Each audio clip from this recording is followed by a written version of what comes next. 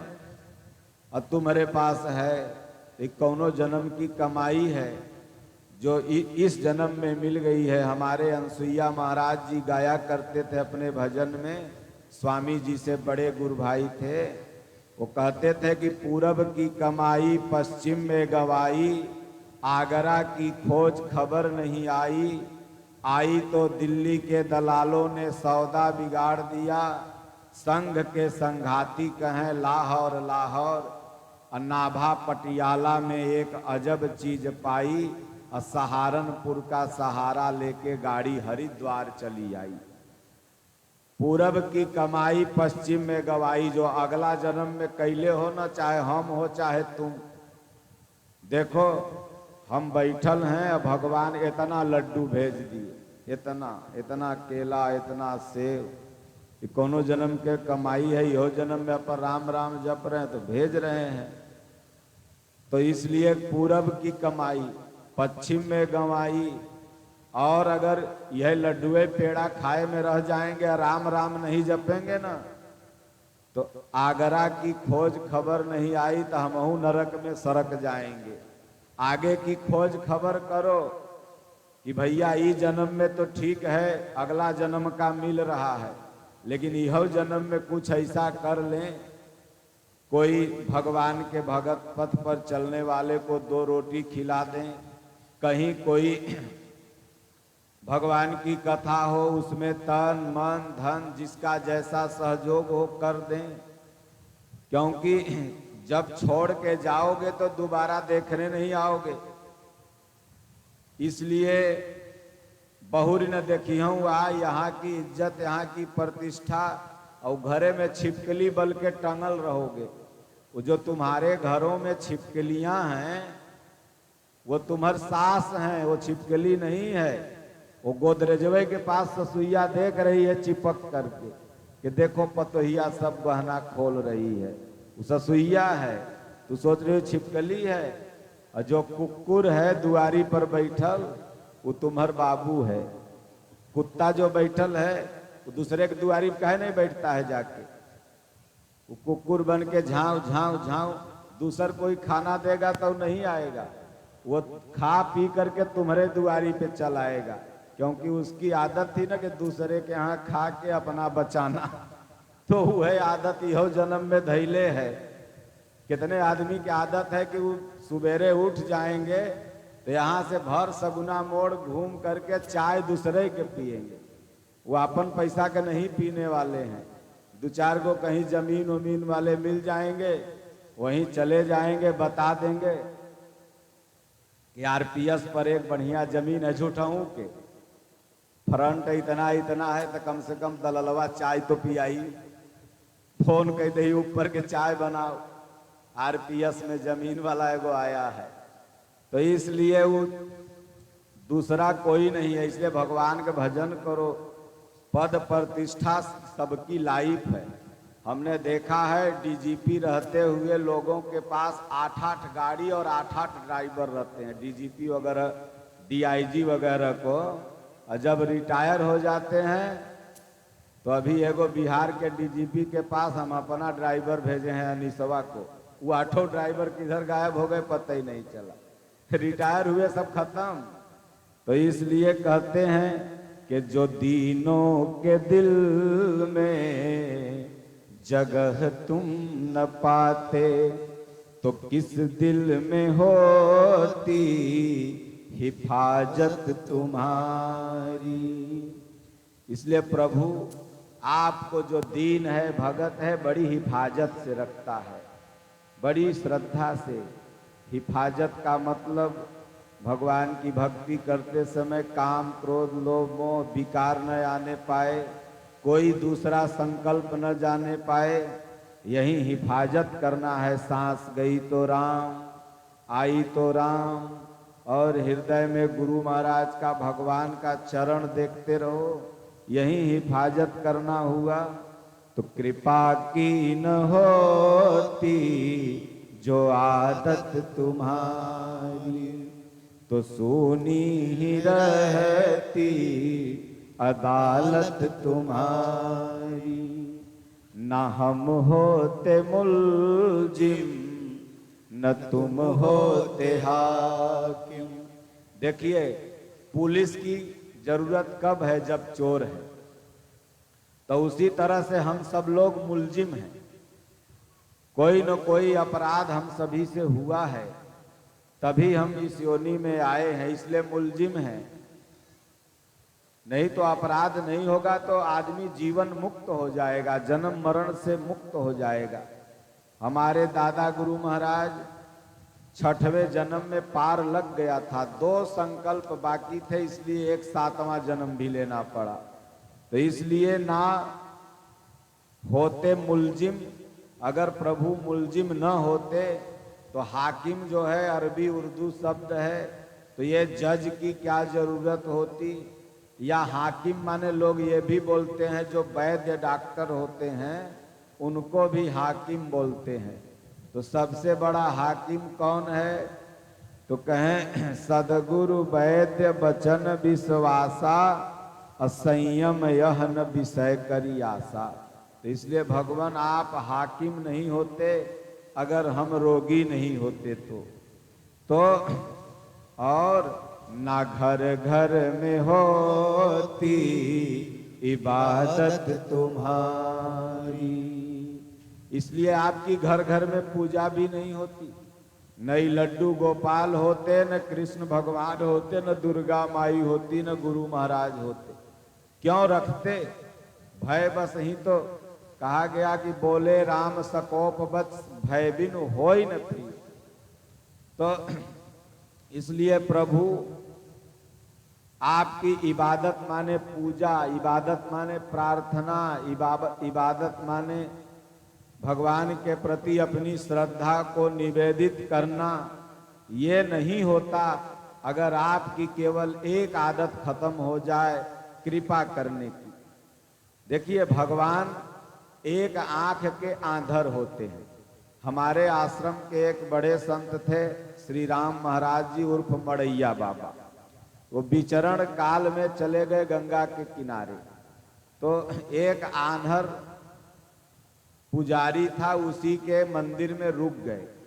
तो लगा सत्संग होने, तो महाराज जी बतावें तो मनबे न करे, वही जो पथरा पानी पूजता था वही माने। तो वो कहा कि क्या आप महाराज जी को देखे हैं भगवान को? तो महाराज कहें कि हाँ देखे हैं। तो बोले कैसन होते हैं भगवान? तब महाराज कहें एक आंखी के आनर होते हैं। वो आनर था, गुस्सा आ गया। कहें कैसन होते हैं भगवान, आप देखे हैं? तो मड़ैया महाराज जी बोले हाँ एक आंखी के आनर होते हैं, देखे। तो और गुस्सा आ गया। तो वास्तव में भगवान एक आंखी के आन्हरे हैं, बस आपके वो भगत के गुण को देखते हैं, अवगुण को नहीं देखते। अगर वो अवगुण वाला देखने लगे तो हम लोग नहीं जाएंगे। इसलिए बिंदु जी का ये भजन है। बिंदु जी इतने बड़े अच्छे भजन हुए, इसलिए कहते हैं कि एक आंखी के आन्हर। एक उनका और भजन है कि न जाने कौन से गुण पर दयानिधि रीझ जाते हैं। भगवान किस गुण पर रीझ जाए आपके? आप में लाख अवगुण रहेगा, कोई एक गुण भगवान को अच्छा लग जाता है। इसलिए गीध अधम खग आमिष भोगी, अगति धीनी जही जाचत जोगी। गीध का कौन सा गुण भगवान को अच्छा लग गया? गीध का कौन सा गुण अच्छा लगा? यही अच्छा लगा कि सीता मैया की रक्षा करते करते अपन पांख कटवा के अब बेचारा तड़पड़ा रहा था, राम राम पुकार रहा था। भगवान आए, जटायु कहो गीध कहो बात बराबरे है। तो भगवान ने कहा भाई, तो बोले देखिए प्रभु यह दिशा में, दक्षिण दिशा में जो दुष्ट रावण है वह माता जानकी का हरण करके ले गया है। तो भगवान ने उसका एक गुण देखा, जीवन भर तो ससुरा गीध हले तो का खाया जन्मे कर रही हो, तो इसलिए जे मांस मछली खाए वो गीध है। इसमें गीध कितने हैं बताओ? गीध कितना है? जे मांस मछली खाए वो गिद्धे है, और जो चावल दाल रोटी फल सब्जी। तो इसलिए कहते हैं कि भगवान एक गुण पर खुश हो गए, इसने भगवान के लिए अपना प्राण त्याग दिया। तो गीध अधम खग, खग माने पक्षी होता है। खग दो थे मानस में, एक गरुण जी और एक जटायु जी, और दोनों पर भगवान खुश हो गए, गरुण जी पर भी और जटायु पर। तो गीध अधम खग आमिष भोगी, गति दीन्ही जही जाचत जोगी। जो बड़े बड़े जोगी मांगते थे वो गति प्रदान कर दिया। इसलिए कहते हैं कि भगवान गरीबों की दुनिया है आबाद तुमसे, गरीबों से है बात साहत तुम्हारी। अगर गरीब न हो तो फिर राजा की क्या जरूरत? फिर तुम राजा बनोगे कैसे? गरीब है तभी तो।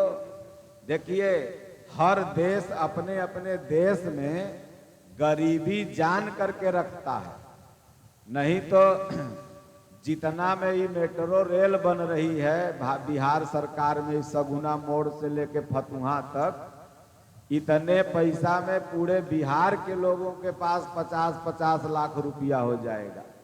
और जितना में सरदार वल्लभ भाई पटेल का मूर्ति गुजरात में बनी है, उतना पैसा में हर नागरिक के पास 1-1 करोड़ हो जाएगा। हो जाएगा ना, 1-1 करोड़। तो ये तो गरीब सरकारें बनाती हैं। अभी अगर सबको अमीर बना दे तो जाओ ना एगो लेबर खोजेला वहां सगुना मोड़ पर, कहेगा लेबरे नहीं मिलेगा, तब फिर अपन हाफत रहो और पोछा मारत रहो। इसलिए गरीब और अमीर ये जो है ये भगवान ऊपरे से बनैले हैं, नीचहू सरकार सब बनाती है। और जिस देश में गरीब नहीं है उस देश में सारा काम रोबोट से होता है। तमाम इधर के लोग गए होंगे, तमाम इंडोनेशिया वगैरह और तमाम देश हैं जो बड़े अमीर धनाढ्य देश हैं, वहाँ जाइए तो तमाम जापान हो गया तो वहाँ सब रोबोट से ज़्यादा काम होता है। ड्राइवर लेस कार आती है। ऐसा नहीं कि वो लोग ड्राइवर लेस कार कोई शौक से बनाता है, उसकी मजबूरी है कि वहाँ ड्राइवर मिलते ही नहीं है, इसलिए क्या करे उसी पर अपना चल रहा है। यहाँ तो एक फोन करो 300-400 में ड्राइवर आ जाते हैं, ओला उबर बुक करो तुरंत घरे आ जाती है। तो इसलिए कुछ मायने में समझ लो गरीबी अमीरी फायदा है और कुछ मायने में खराब भी है। इसलिए न ये गरीब हैं न ये अमीर हैं। इस संसार में जानते हो गरीब कौन है? गरीब वही है जिसके पास राम नाम रूपी धन नहीं है। कबीर साहब ने कहा कि कबीरा सब जग निर्धना, धनवंता नहीं कोई, धनवंता सोई जानी हूँ, जहाँ राम नाम धन होई। इसलिए जहाँ भगवान का नाम रूपी धन है वो अमीर है। तो जब तक आप नाम जप रहे हैं तो गरीब हैं। तो गरीबों की दुनिया है आबाद तुमसे। हम जितने यहाँ बैठे हैं सब गरीब हैं। गरीब हैं तभी तो भगवान की कथा सुन रहे हैं। अमीर रहते तो एसी चाल के सोफा पे नहीं बैठल रहते सब लोग। ये सब गरीब ही बैठे हैं, जितने यहाँ बैठे हैं सब गरीब। इन्हें राम नाम रूपी धन चाहिए इसलिए गरीब हैं, और जिन्हें वो बढ़िया वाला धन चाहिए 500 हज़ारवा तो बंद हो गया, 2000 वो बंद हो गया। मोदी जी बहुत तेज आदमी है, सब बंद कर देते हैं। तो इसलिए वही वो अपन बैठा रहे, और जो गरीब है वो अंशु मैरिज हॉल में आके भगवान की कथा सुने। तो इसलिए गरीब बन जाओ, गरीबे के भगवान हैं, अमीर के नहीं हैं। तो तुम्हारी उल्फत के दृग बिंदु हैं ये, तुम्हें सौंपते हैं अमानत तुम्हारी। देखिए बिंदु जी अपना नाम कितना सुंदर ढंग से इसमें लिख दिए, दोनों काम हो गया, दृष्टांत भी हो गया और बिंदु का नाम भी आ गया। बिंदु माने समझ रहे हैं, जो आंखों से आंसू निकल रहा है इसको बिंदु बोलते हैं, क्योंकि ये बूंद रूप में न निकलता है बिंदु। तो जब आप भगवान का भजन करते हैं, हमारे स्वामी जी कहा करते हैं, जिस दिन से भगवान के लिए आंखों में आंसू आ जाए समझ लो तुम्हारा भजन जागृत हो गया। भगवान के लिए रोना आ जाए, बेटवा के लिए सब रोते हैं, घर के लिए रात दिन रोते हो, धन हो जाए रोते हो, लेकिन एक दिन भगवान के लिए जहां रो दोगे तो कहते हैं कि प्रभु ये जो आंसू हैं ये हमारी अमानत हैं, यही हमारा धन है। माता द्रौपदी जैसा भी विजय लाल यादव ने सुनाया ना कि वो रोने लगी जहां आंखों से बिंदु आया, और भगवान को उस बिंदु को सौंप दिया। जहां सुदामा जी रोज रोया करते थे, रोज आंसू रूपी बिंदु जब भगवान कृष्ण के पास जाए ना तो कभी कभी कुछ न रहे तो तुलसी जी का पत्ता चढ़ा दें और ऐसे करके रोके रोने लगे, क्योंकि 4-5 बच्चे भूखे सो जाएं, कभी कभी माड़ पी के सो जाएं, कभी कभी पानी पी के, और कभी कभी पेट के बगल सो जाएं जब भूख, या कभी कभी बच्चों को खिला के अपने ही माता और पिता दोनों पेट के बगल सो जाएं। कभी कभी जब न मिले तो रोने लगे और रोते रोते कृष्ण भगवान के चरण पर 2-4 आंसू गिर जाए तो भगवान सब जोड़ के रखे थे, कितना आंसू मेरे चरण पर गिराया है। तो जब सुदामा जी पहुंचे भगवान के पास ना द्वारिका में तो भगवान मिले, और मिले तो एक भगत ने कहा कि देखी सुदामा की दीन दशा, करुणा करी के करुणा निधि रोए, अब पानी परात से हाथ छुयो नहीं, नैनन के जल से पग धोए। भगवान काउंट किए हुए थे कि इसके आंसू मेरे चरण पर कितने गिरे हैं, तो पानी का परात रखा हुआ था और भगवान रोते जा रहे हैं, सुदामा जी के चरण पर गिरते जा रहा है, कांटा निकालते जा रहे हैं। तो इसलिए तुम जितना भगवान के लिए रोते हो उसका 4 गुना ज्यादा भगवान रोते हैं। सिंपल शब्दों में समझाऊं, याद, याद लिखो अपने डायरी पर लिखो, याद। इसको इधर से पढ़ो तब क्या हो जाएगा, द या, याद लिख दो, या द, इधर से पढ़ो तब द या। तो जितना तुम उस ईश्वर को याद करोगे उतना ही रिटर्न, ये गुरुत्वाकर्षण न्यूटन का सिद्धांत है कि उसको जितना तुम प्रेशराइज करते हो उतना ही प्रेशर से वो तुम्हारी तरफ आता है। तो तुम जितना भगवान की तरफ जाते हो, अट्रैक्टिव होते हो, उतना भगवान तुम्हारी तरफ अट्रैक्टिव होता है। चीरहरण होने लगा द्रौपदी जी का, तो कृष्ण भगवान की पत्नी सुभद्रा, रुक्मणी सब बिगड़ गई। बोली एक नारी का चीरहरण हो रहा है जिसे आप अपना बहन कहते हो, और तुम यहाँ बैठे मुस्कुरा रहे हो। भगवान ने कहा मैं तो तैयार हूं, वो हमें बुलाए तब तो मैं जाऊं। कै बजल हो? 8:20। थोड़ा देर और बैठो। आज सत्संग लेट से चालू हुआ है। अब क्या नाम है, व्यास जी आधा घंटा समय हमारे चुराए लिए और 20 मिनट ले लिए। ये बस जल्दी समापन होगा।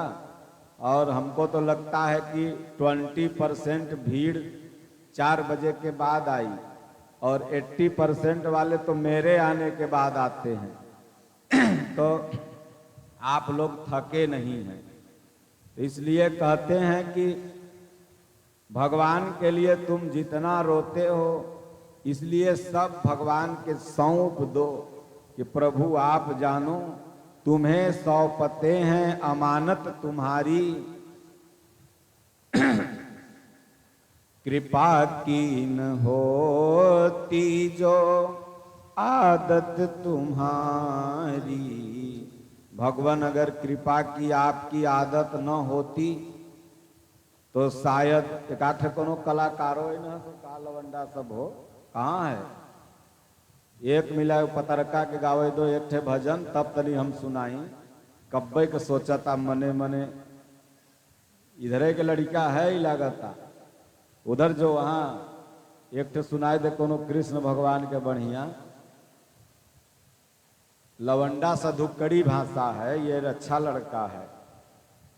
हमारा बोलने आता ही नहीं है। अब बहुत लोग हमको सिखाता है कि बोलो, लेकिन अब बुढ़ापा में क्या सीखें। खड़ा हो जाओ। लास्ट में कौन ब्यास है? कुर्ता उर्ता पहन के आता था ना, ब्यास लगता।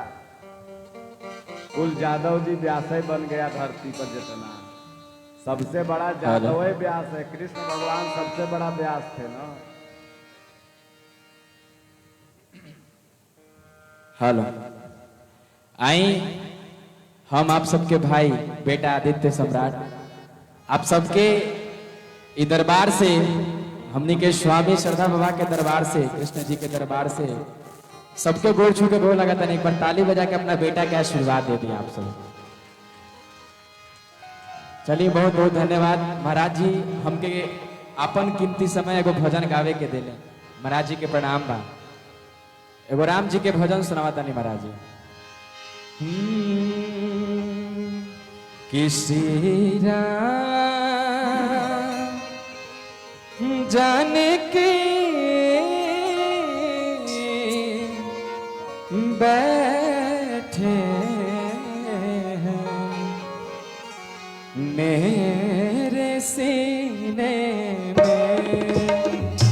सीरा जाने के बैठे हैं मेरे सीने में। देख लो मेरे मन के नगीने में, देख लो मेरे मन के नगीने में। सीरा जाने के बैठे हैं मेरे सीने में। भैया, आप सबके ये भजन अगर अच्छा लगत हो तो दोनों हाथ उठा के एक बार दोनों हाथ आप सबके उठाई। जे भी चाची माई हमारे बैठे हुआ दोनों हाथ, और दोनों हाथ ऊपर करके ताली हो जाए। सीरा जाने के बैठे हैं मेरे सीने में। सीरा जाने के बैठे हैं मेरे सीने में। देख लो मेरे मन के नगीने में, देख लो मेरे मन के नगीने में। सीरा जाने के बैठे हैं मेरे सीने में। सीरा उधर चाचा लोग आप से भी ताली बजाए उठा के दोनों हाथ। जब तक ताली ना बजाए तब तक कौनो फल ना मिले। ताली बजाए आप सब। शाबाश।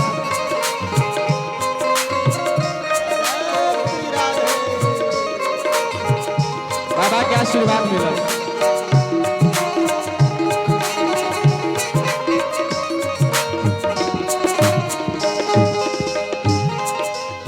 आओ का मुझको करती न वो नरस चाहिए,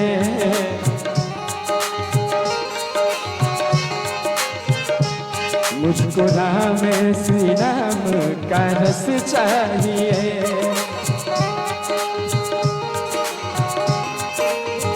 और का हाँ जो मजा है,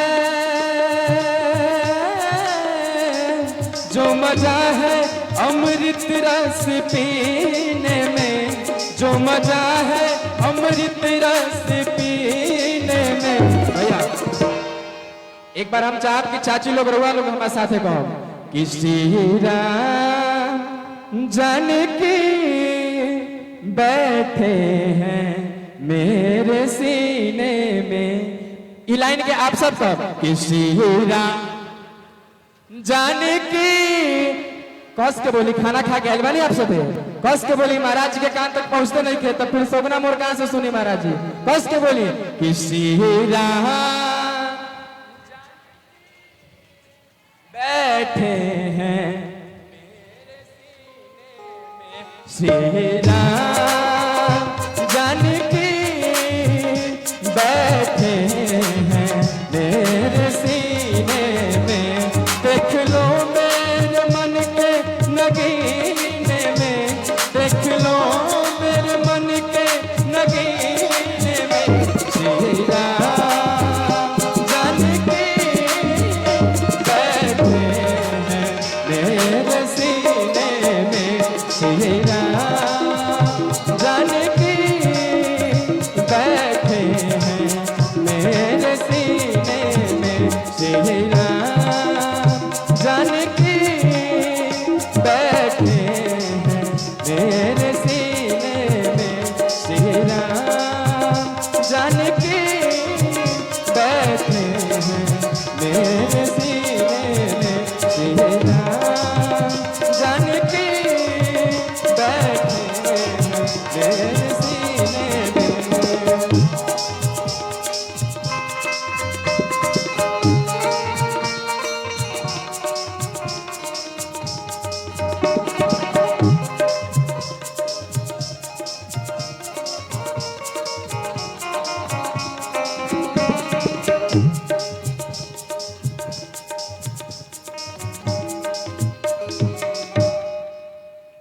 अच्छा लगा हो तो ताली बजा के आपके आशीर्वाद दे दिया।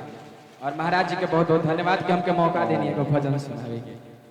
बबलू के दोस्त है और एक बियाह हो गए, टोपी पहन लिया कर माई तो चिंते में हो जाए कि बेटवा कहीं से लव मैरिज तो नहीं करके आ गया। रे बाबू पगड़ी पहन ले बैठ जाओ। कल आना कृष्ण जन्माष्टमी में 10 बजे के बाद 10 से 12 सभी कलाकार खूब बढ़िया भजन गाना। एक प्रश्न किए हैं यहीं सगुना मोड़ के हैं, बोले हैं महाराज नाम मत लीजिएगा। हाँ वो लास्ट में उन्होंने पूछा है महाराज जी अगर किसी के माता पिता किसी के साथ गलत करें तो क्या करना चाहिए। गलत माने अगर छोटका बेटवा के ज़्यादा दे दें, बड़का बेटवा के कम दे दें, छोटकी पतोह के ज़्यादा दे दें या न माने तो उनके साथ क्या करना चाहिए, मतलब पुत्र क्या करे। तो मैं शास्त्रीय उत्तर दूंगा। आपने अष्टावक्र का नाम सुना होगा जो 8 अंग से टेढ़ा थे। ऐसे कहानी भागवत कथा में बाबा आपको सुनाएंगे आगे। तो अष्टावक्र जी के पिताजी कहोड़ मुनि थे। कहोड़ मुनि तो बड़े संस्कृत के विद्वान थे। तो अष्टावक्र महाराज जब पेट में थे तो ध्यान से सुनिएगा तो इसका उत्तर इसी कहानी में मिल जाएगा कि अगर पिता या सास अपने बेटा या बहू के साथ नाइंसाफी करे किसी एक को ज्यादा कम दे दे या संपत्ति से दाखिल कर दे, हटा दे, तो क्या करना चाहिए? इसका उत्तर इसी कहानी में छिपा हुआ है। तो कहोड़ मुनि बड़े क्रोधी थे, अपनी पत्नी को कुछ संस्कृत सुना रहे थे, तो एक आध शब्द संस्कृत में उन्होंने गलत बोल दिया। तो उस समय अष्टावक्र महाराज पेट में थे, 9 महीना हो गया था, 8.5 महीना। तो पेट से अंदर से आवाज आई, पिताजी ये शब्द गलत है, ऐसे नहीं ऐसे है। तो अष्टावक्र को क्रोध आ गया, कहीं सरवा जब पेटे में इतना ही हरामी बा कि हम ही के शिक्षा देता, तो ये बाहर निकली तो कितना हरामी होगा। वह जल निकाले और छीट दिए, कहें जाओ सारे 8 अंग के टेढ़ा हो जाओ। अपने बेटवा के श्राप दे दिए। तो जब पैदा हुए अष्टावक्र तो 8 अंग के टेढ़ा, मृथा न होई देव ऋषि बानी, 8 अंग के टेढ़ा हो गए। लेकिन थे विद्वान के पुत्र तो विद्वान ही कहाएंगे। देश काल परिस्थिति बीतते गई और अष्टावक्र बड़े होते गए। इसी बिहार के माता जानकी के पिताजी, जिनका नाम जनक था, इसी बिहार में हुए। अभी नेपाल में वो पड़ता है जगह, लेकिन कभी पूरी दुनिया का नाम बिहार हुआ करता था। जैसे अभी भारत, पूरे भारत का बिहार, बिहार शब्द बड़ा सुंदर है। जैसे आप जब बहुत खुश होते तो क्या कहते, चलो नौका बिहार कर लेते हैं, चलो कहीं बिहार कराते हैं। बिहार माने होता है टेंशन फ्री होके टहलना। और हमर कोनो जन्म को बिहार में लिखा था, इसलिए हमहू बिहार में आ गए। गुरु महाराज के पास थे यूपी में, वहाँ से भगवान ने बिहार में भेज दिया। यह आप लोग को कथा सुनाओ के लिखल रहा होगा अगला जन्म का। तो बिहार शब्द बड़ा पवित्र शब्द है। बिहार माने होता है जब आप बड़े खुशी होते हैं तब कहीं बिहार करने जाते हैं। जब टेंशन फ्री होते हैं, कोई घर में उत्सव होता है, या आपके बेटवा की नौकरी लग जाती है, या है नया नया शादी ब्याह करके आते हैं, तो चलो क्या कराओ हैं, पता नहीं अंग्रेजी में क्या बोलते हैं। तो इसलिए बिहार शब्द बहुत प्यारा है। तो बिहारे के थे जनक जी। तो जनक जी ने एक सपना देखा कि मैं दरिद्र हो गया हूं। अब कोई राजा अगर सपना देख ले कि मैं दरिद्र हो गया तो उसे बड़ा चिंता हो जाती है कि बाप रे, आज हम BMW ऑडी से चल रहे हैं, कल टेम्पू से चलना होगा, इससे बढ़िया तो मर जाएं तो खराब है, मरिए जाएं तो ठीक है, वो जिंदगी क्यों जिए, लोग का कही इज्जत प्रतिष्ठा। कभी कभी हम लड़कों के कहते हैं कि जाओ ले आओ कुछ सामान बाजार से खरीद के, तो कहेगा महाराज शर्ट पहन लेंगे, जो सरवा उघारे लेके आ। हमको आदत पड़ गया है, हम उघारे फुगार घूमते रहते हैं। ये लोग कहता है ना, लोग देखेगा तो क्या कहेगा कि उघारे जाएंगे। तो इसलिए इज्जत बहुत बड़ी चीज होती है। तो राजा जनक को चिंता हो गई, सभी विद्वानों को बुलाए, बोले मेरे सपना का अर्थ बताओ, नहीं तो सबको जेल में डाल देंगे। तो कोई अर्थ नहीं बता पाया। तो कहोड़ मुनि भी विद्वान थे, अष्टावक्र के पिताजी, उनको भी बुलाए। उन्होंने भी समुचित उत्तर राजा जनक को नहीं दे पाए, उनको भी जेल में डाल दिया जनक ने। तब बेटवा को जब पता चला अष्टावक्र को कि हमारे पिताजी को जेल हो गई, तो आज का बेटवा रहता तो कहता कि भल निर्वंशा के जेल हो गए। पतोहियो कहती मत जइह, बड़ा बड़की के दिल के है, वो करे वही जाए ना है, हमरा दिलबे निकले तो हम काहेला जाए। लेकिन अष्टावक्र महाराज ने सुना, जैसे ही तुरंत चले गए जनक के दरबार में। तो गेट पर जब ऐसन महात्मा पहुंचते तब न एंट्री मिलता, पगड़ी ओगड़ी पहन के, फटहा चिटहा पहन के, 8 अंग के टेढ़ा, कौन अंदर घुसने दे। दरवान सब भगा दिया, बोले भागो भागो। तो बोले जाओ जनक से कह दो कि तुम्हारे प्रश्न का उत्तर मैं दूंगा। तो दूत जो वहां बॉडीगार्ड सब थे, बाउंसर सब थे, वो गए बताए। तो बोले अच्छा ठीक है लाओ। जब अंदर आए अष्टावक्र तो राजा जनक देख के लगे हंसने अष्टावक्र को। अष्टावक्र गीता भी है तो हंसने लगे। तो राजा का देखा देखी पूरा जनता हंसने लगा। देखिए अगर मान लीजिए कोई नेता मंत्री बैठा है और हंसे लगेगा तो ओकरा पार्टी के आदमी के हंसी नहीं आएगा तो भी हंसना पड़ेगा जबरदस्ती। और नहीं तो कहेगा कि सर्वा हंस का ही नहीं रहा, पार्टी से बगावत करेगा क्या। तो राजा कुछ लोग तो स्वाभाविक हंसे और कुछ लोग राजा को देख के हंसे। जब ये लोग शांत हो गए तो अकेले हा हा हा हा हा अष्टावक्र हंसने लगे। तो जनक को आ गया गुस्सा, बोले तुम क्यों हंसा। तो अष्टावक्र ने कहा कि महाराज पहले आप हंसे, अपनी हंसी का कारण बताओ, तब मैं बताऊंगा कि मैं क्यों हंसा। बोले मैं इसलिए हंसा कि इतना बड़ बड़ चुंडी रख के बड़े बड़े विद्वान कहोड़ मुनि जैसे संत आए और मेरे प्रश्न का उत्तर नहीं दे पाए तो तुम 8 अंग का टेढ़ मेढ़ क्या देगा, इसलिए हमने हंसा।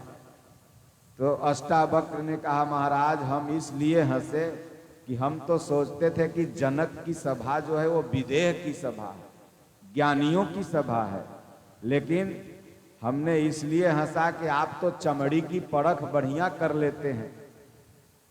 मेरे चमड़ी टेढ़े मेढ़े हो सकते हैं, मेरे दांत खुरपी के तरह हो सकते हैं, मेरी आंख एक ऊपर एक नीचे हो सकती है, लेकिन मेरे अंदर जो ईश्वर बैठा हुआ है वो टेढ़ा मेढ़ा नहीं है महाराज। वो जो आप में है वही मेरे में है।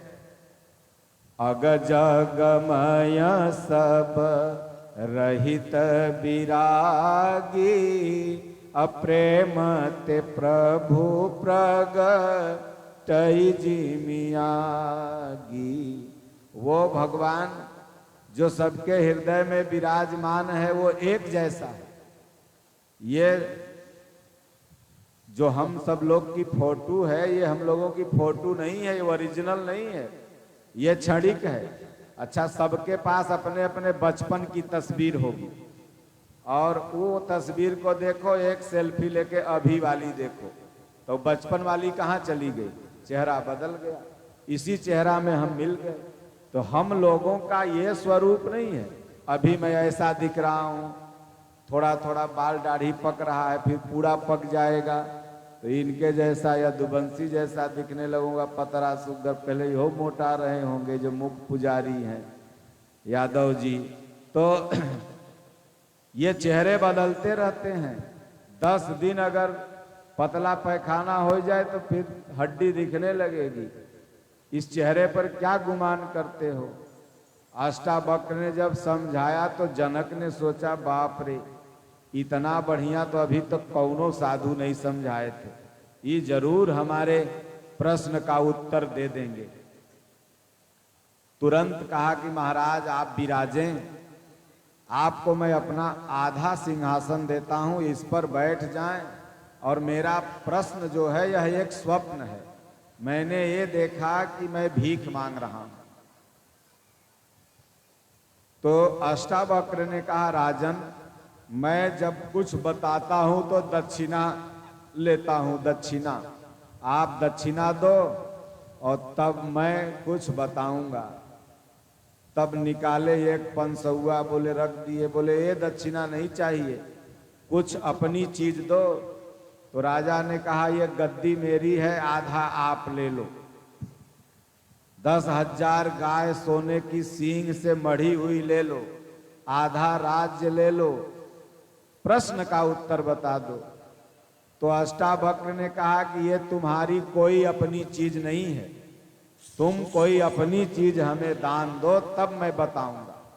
देखिए आप लोग जिसे अपना बोलते हैं ना वह समन्वा को बेटुओ कहता है कि हमर। जैसे गाड़ी आपके पास एक क्रेटा है तो उसको अपना बोलने वाले कितने हैं? घर के जितने सदस्य हैं सब कहेंगे कि हमारे पास एक गाड़ी है, पतोहियो कहेगी हमारे पास एक गाड़ी है, ससुइयो कहेगी हमारे पास एक गाड़ी है। हाँ, और लड़का को ले लीजिए, बाबू साहब को ले लीजिए, आप ले जाइए। तो इसलिए क्या नाम है, एक सामान है और न जाने कितने लोग उसको अपना अपना कह रहे हैं। बोले अपनी चीज दो, तो उन्होंने कहा महाराज हमें इतना ज्ञान नहीं है कि मेरी अपनी चीज क्या है। तो बोले तेरी चीज तेरा मन है, वो मुझे दान दे दो। तुरंत कहा ले लो प्रभु, बड़ा सस्ता सौदा है। लेकिन जहां आपका मन होता है वहीं शरीर होती है। जैसे आप यहाँ बैठी हैं, अगर मन किचन में चला गया तो आप यहाँ नहीं हैं, केवल शरीर आपका यहाँ है, मन तो किचन में सब्जी काट रहा है। तो मन जहाँ है वहीं शरीर है। मन को दे दिया, अष्टावक्र ने मन को पकड़ करके जंगल में जाके ध्यानस्थ बैठ गए। जब 1 घंटा ध्यान करने के बाद उठे तब राजा से कहा राजा आप चलो राज्य में। बोले प्रश्न का उत्तर नहीं दिए। बोले प्रश्न का उत्तर तो मिल गया, जो तुमने सपना देखा वो भी झूठ है, जो अभी कर रहे थे ये राजपाठ ये भी झूठ है, जो हमारे साथ बैठ के अभी 1 घंटा तुमने किया यही सत्य है। भिखारी होना भी जीवन का एक सीढ़ी है और राजा होना भी जीवन का एक सीढ़ी है। एक पहली सीढ़ी है, एक अंतिम सीढ़ी है। तो इसलिए नारायण के इच्छा से उनके प्रश्न का समाधान हो गया। अष्टावक्र महाराज को गुरु बना लिए। सबके प्रश्न का समाधान जनक करते थे, जनक जी के प्रश्न का समाधान अष्टावक्र ने कर दिया। पिता ने तो गलती की थी, लेकिन पुत्र ने जेल से छुड़ा करके ले आया। अगर उत्तर नहीं बताते तो क्या कहोड़ ऋषि कभी छूटते? इसलिए माता पिता कभी गलती नहीं करते। कुछ भी अगर गलती हो जाए तो वो क्षमा कर देते हैं। इसलिए एक भजन आप लोग सुन लीजिए, एक व्यास आया है, उसके बाद फिर आप लोग आरती करिएगा, इसका भी मान रख जाए। और नहीं तो ये गुस्सा जाएगा कि हम गए तो बाबा ने हमको समय नहीं दिया। तो एक तुम बढ़िया भजन सुना दो। 9 बजने वाला है, भी 20 मिनट समय है 9 बजने में। धन्यवाद महाराज जी। और समय के पाबंदी बा श्री राधे राधे श्याम। ऐसे एगो कल सभी को जानकारी होगी कि कल भगवान का बर्थडे है। देखिए जब आपके बच्चे का बर्थडे होता है तो आप पूरा सब कुछ लुटा देते हैं। अब तो भगवान का बर्थडे है कल, तो आपको जो मिला लिफाफा मिल रहा है सफेद, उसमें 500, 100, 1000 जो भी आपकी इच्छा हो आप भगवान के चरणों में दे सकते हैं। बोले वृंदावन बांके बिहारी लाल की जय। एक प्यारा सा भजन कृष्ण और सुदामा जी के मित्रता के ऊपर है।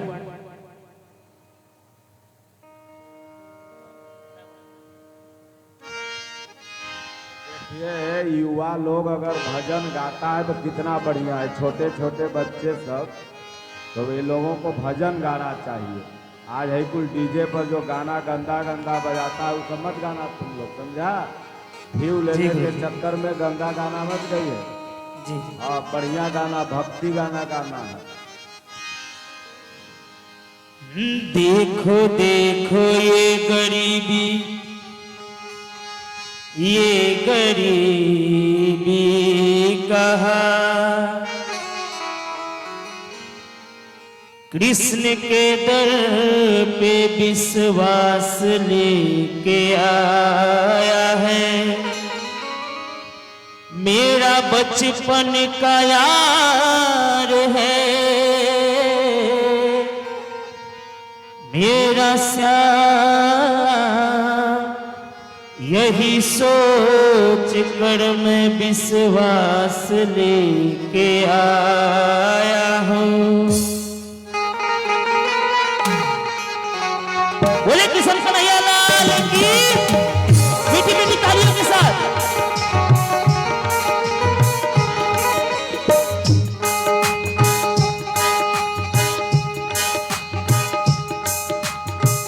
कहना है क्या, कृष्ण जी के मित्र सुदामा जी जब उनके द्वार पे पहुंचते तो क्या कहते हैं? अरे द्वार पालो कन्हैया से कह दो, अरे द्वार पालो कन्हैया से कह दो, इधर पे सुदामा गरीब आ गया है, इधर पे सुदामा गरीब आ गया है।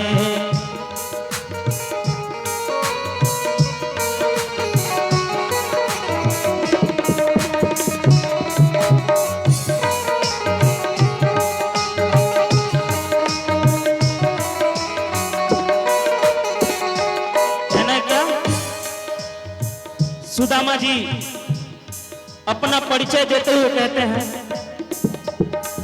हो न सर पे है पगड़ी न तन पे है जामा, बता दो कन्हैया को नाम है सुदामा।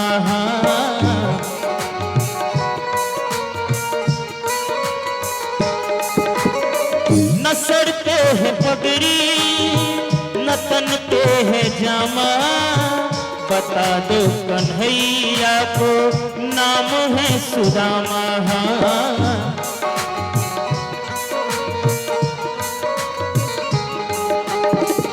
न सर पे है पगड़ी न तन पे है जामा, बता दो कन्हैया को नाम है सुदामा।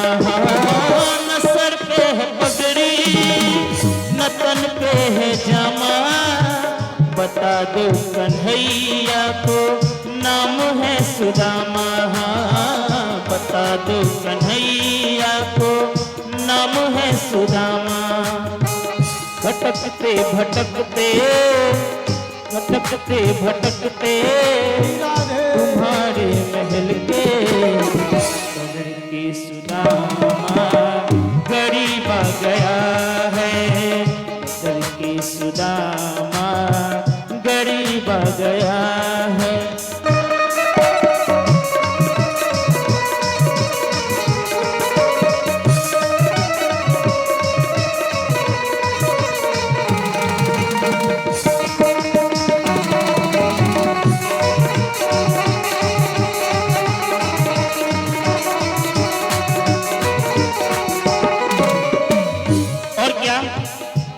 जब प्रभु श्री कृष्ण के पास ये संदेश पहुंचता है कि हमारा मित्र बचपन का साथी हमारे महल के द्वार पे आया है, सुनते ही जाते हैं क्या?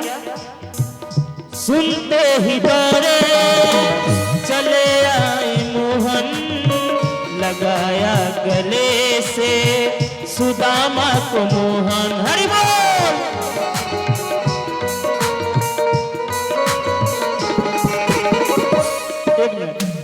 इधर की हमारी माताएं बहनें तो ताली बजाकर सहयोग दे रही हैं, लेकिन उधर के हमारे गार्जियन लोग ताली नहीं बजा रहे हैं। यहाँ मैं गाऊं एक लाइन, उसके बाद आप लोग को ताली बजाना है।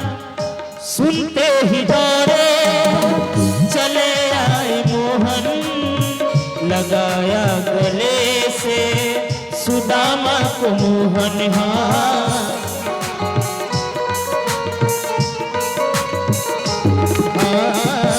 लगाया गले से सुदामा को मोहन।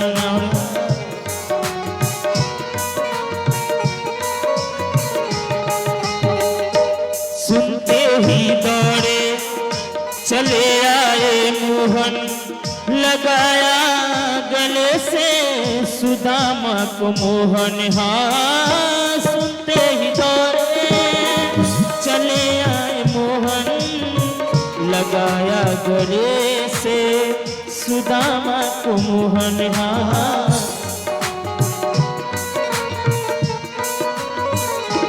उसके बाद क्या, ये सब दृश्य देखकर रुक्मणी जी के मन में भाव अलग ही प्रकट होता है। क्या हुआ रुक्मणी को बहुत ही अचंभा, हुआ रुक्मणी को बहुत ही अचंभा। ये मेहमान कैसा अजीब आ गया है, ये मेहमान कैसा अजीब आ गया है।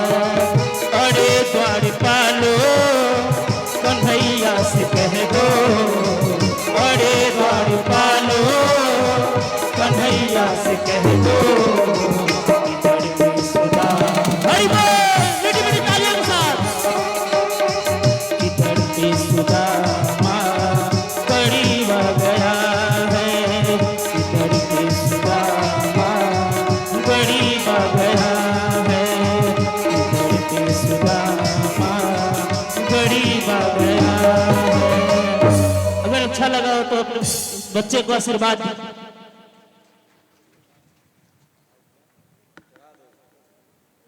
ये बिटिया गाएगी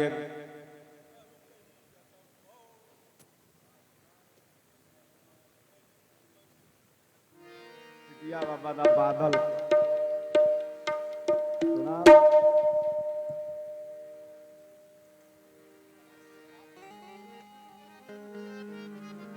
माइक चालू करे आवत आए, चालू करके दो। ओम ए तेज कर।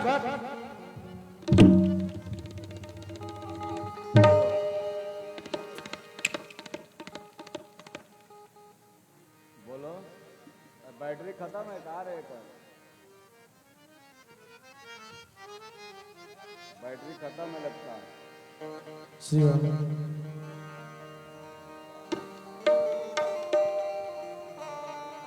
बैटरी खत्म है, बोलो तेज से बोलो। हाँ चालू है मत बात चालू है। हाँ उसको मत दबले रहो, बंद हो जाएगी।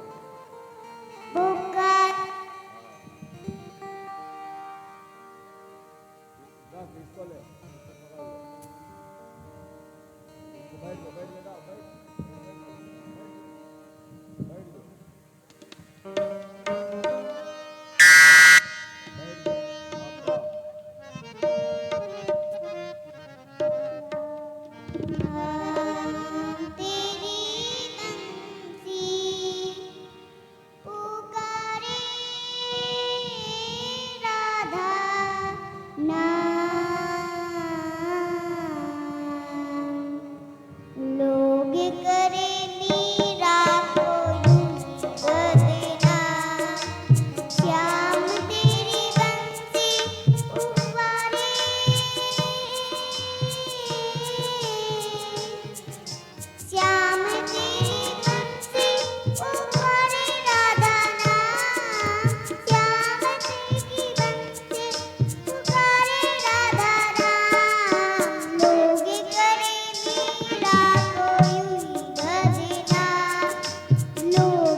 चलिए अब आरती कराइए, माई लोग को छोड़िए।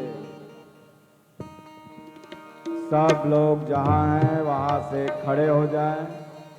अंदर जो लोग को जगह मिले आ जाएं, नहीं तो वही खड़े रहें और अपनी अपनी चरण पादुका को निकाल के खड़े हो जाएं। जो मुख्य पुजारी और कमेटी के लोग हैं वो स्टेज पर आ जाएं और प्रसाद वितरण का कार्यक्रम आप लोग चालू रखिए। आरती के बाद वहाँ 4 लड़के रहिए, सबको प्रसाद बांटिए। हरि ओम वेदकुम हविः प्रजननम मे अस्बुध सवीरकुम सर्वगणकुम स्वस्ते आत्मसनि प्रजासनि वसुसनि लोकसन्य वयसनि अग्निहिं प्रजां बहुलां मे करोत्वन्नं पयोरेतो वस्मासु धत्ता चन्द्रमा मनसो जातचक्षुः सूर्यो वजायत श्रोत्राद्वाश्च प्राणश्च मुखादग्निरजायत। श्री भागवत भगवान की है आरती, पापियों को पाप से है तारती। श्री भागवत भगवान की है आरती, पापियों को पाप से है तारती। ये अमर ग्रंथ, ये मुक्ति पंथ, ये पंचम वेद निराला है, ये पंचम वेद निराला है। नव ज्योति जगाने वाला है, नव ज्योति जगाने वाला है। हरि नाम यही, हरि नाम यही, हरि नाम यही, हरि नाम यही। जग के मंगल की आरती, आरती।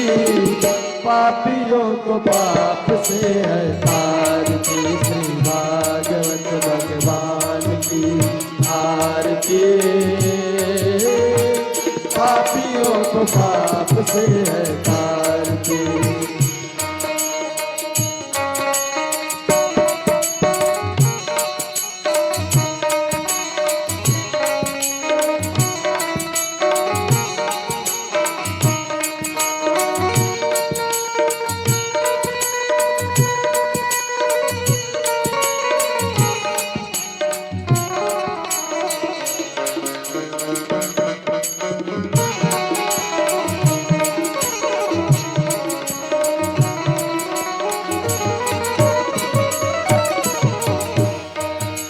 शांति गीत पावन पुनीत, पापों को मिटाने वाला है, पापों को मिटाने वाला है। हरि दर्श कराने वाला है, हरि दर्श कराने वाला है। ये सुख कर लिए दुख हरनी, ये सुख कर लिए दुख हरनी। श्री मधुसूदन की आरती, आरती। पापियों को पाप से है आरती। श्री भागवत भगवान की है आरती, पापियों को पाप से है आरती।